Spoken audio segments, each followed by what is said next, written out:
belangrijkste nieuws uit Curaçao in het Nederland. Access Journaal, vers van de pers.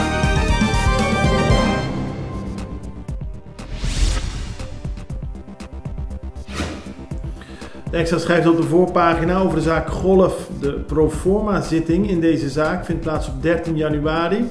En dan moet politieinspecteur Gregory Chayenne González zich verantwoorden voor de rechtbank.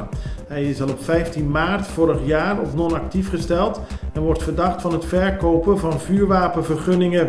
Een van de mensen die bij deze zaak betrokken is, zo blijkt uit de stukken, is de heer Francilon.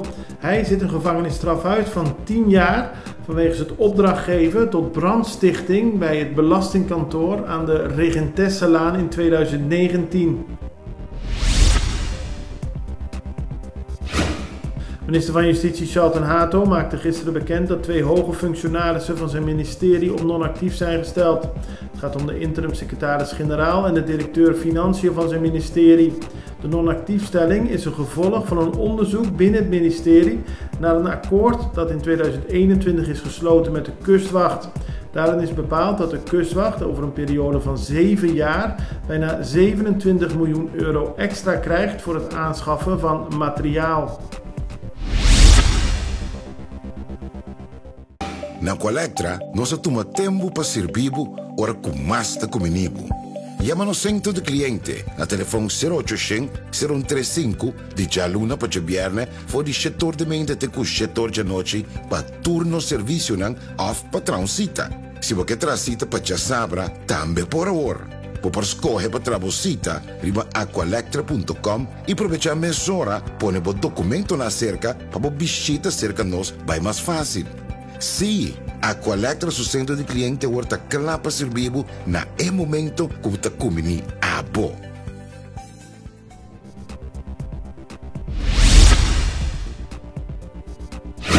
Gouverneur Lucille George Wout hield gisteren haar traditionele nieuwjaarstoespraak.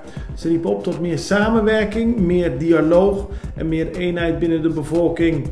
Alleen als we samenwerken kunnen we Curaçao verder brengen. Ook samenwerking met Nederland en de andere Caribische eilanden in het Koninkrijk der Nederlanden noemden ze van wezenlijk belang. Samenwerking is het sleutelwoord en daarmee kunnen we verder bouwen aan de ontwikkeling van Curaçao, aldus George Wout. Het ministerie van Financiën heeft gisteren bekendgemaakt dat er binnenkort wordt gestart met de renovatie van het gebouw van de Belastingdienst aan de Regentesselaan. Die is in 2019 door een brand ernstig verwoest. Volgens een advertentie wordt er nu gezocht naar een projectmanager die het hele project moet trekken. De bedoeling is dat het gebouw weer geheel bruikbaar wordt gemaakt voor de huisvesting van diensten. De Sociale Verzekeringsbank SVB heeft momenteel problemen en een gevolg daarvan is dat niet alle afspraken die gemaakt zijn voor de betaling binnen de zorg nagekomen kunnen worden. SVB maakt momenteel een lastige periode door, zo schrijft de krant. De bedoeling wel is dat SVB werkt aan de oplossing van de problemen en er binnenkort alle betalingen verricht kunnen worden. Restaurant Denny's aan de Krakkersbaiweg is pas sinds enkele weken open, maar heeft nu al te maken gekregen met een overval. Gisterochtend kwamen 2 mannen de winkel binnen en onder bedreiging zijn ze er met een geldlade vandoor gegaan. De politie heeft de zaak in onderzoek, maar heeft de daders nog niet aan kunnen houden. De bekende winkel Costuless zal eind volgende maand haar deuren sluiten. Dat is gisteren bekendgemaakt. Helaas is de exploitatie van onze winkel op Curaçao economisch gezien niet meer levensvatbaar. Wat ons heeft doen besluiten de winkel in het eerste kwartaal van dit jaar te sluiten.